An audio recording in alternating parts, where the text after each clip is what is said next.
کیونکہ جب کسی کے ماں باپ کو، کسی کے بڑوں کو گالیاں دی جائیں تو وہ پہلے ایف آئی آر نہیں کٹواتا، وہ پہلے خود جواب دیتا ہے، بعد میں قانون کا راستہ اختیار کرتا ہے۔ بسم اللہ الرحمن الرحیم، صلی اللہ علی حبیبہ محمد وآلہ وسلم۔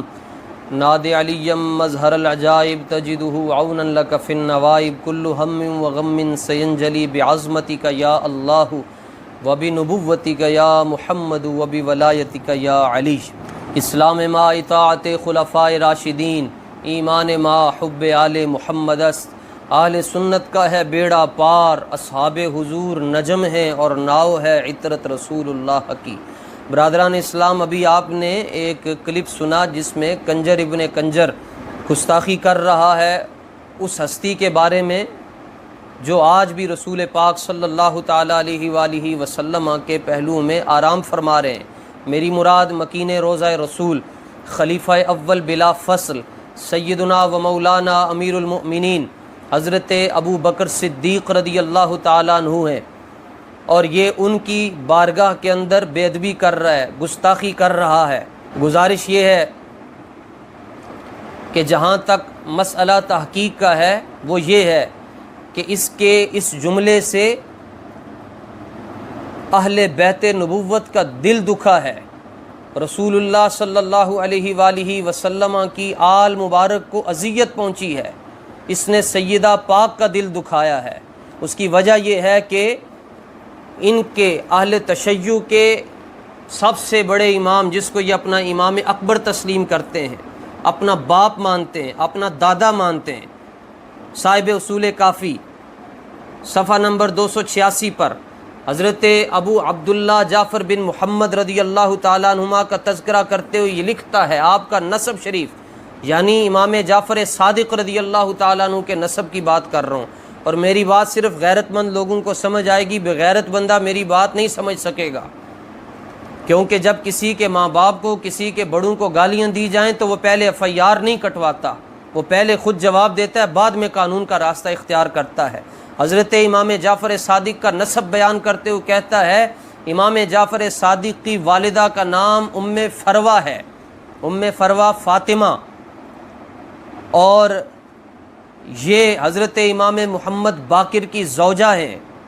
اور ام فروہ بیٹی ہیں سیدنا حضرت قاسم بن محمد کی، جو کہ مدینہ منورہ کے 7 فقہاء میں سے ہیں، جن کا علمی اور فقہی اعتبار سے کوئی ثانی نہیں ہے، اور وہ بیٹے ہیں سیدنا ابو بکر صدیق رضی اللہ تعالیٰ عنہ کے۔ گویا کہ سیدنا امام جعفر صادق کی والدہ حضرت سیدنا ابو بکر صدیق رضی اللہ تعالیٰ عنہ کی پڑپوتی لگی، دونوں طرفوں سے آپ کی والدہ اور والدہ کی والدہ کی طرف سے آپ کا سلسلہ نسب حضرت سیدنا ابو بکر صدیق رضی اللہ تعالیٰ عنہ سے ملتا ہے۔ اگر تشیع اندھے نہیں ہیں تو یہ جملے اور یہ عبارت ان کی خدمت میں پیش کر رہا ہوں۔ اصل بات یہ ہے کہ جب مائیں میرا جسم اور میری مرضی کا نعرہ لگائیں اور باپ متع کی شانیں بیان کریں تو جو اولاد پیدا ہو وہ بڑی ہو کر ذاکر بنتی ہے، اور پھر وہ حضرات صحابہ کی شان کے اندر گستاخیاں کرتی پھرتی ہے۔ اللہ ہمیں ایسی اولاد سے محفوظ رکھے، اللہ ہماری اولادوں کو بے ادبی سے خواب میں بھی محفوظ فرمائے، اور ان کے مسلک کی حقانیت یہ ہے کہ ان کے چہرے پر لعنت برس رہی ہے، اور اہل سنت کے مسلک کی شان یہ ہے کہ جب وہ دنیا میں ہوتے تب بھی ان کے چہرے دمکتے ہیں، چمکتے ہیں، اور جب دنیا سے جاتے پھر بھی ایک عالم کہتا ہے وہ دیکھو نبی کا غلام جا رہا ہے۔ اسی طرح کا ایک شخص حضرت امام زین العابدین رضی اللہ تعالیٰ عنہ کی بارگاہ میں حاضر ہوا، محب اہل بیت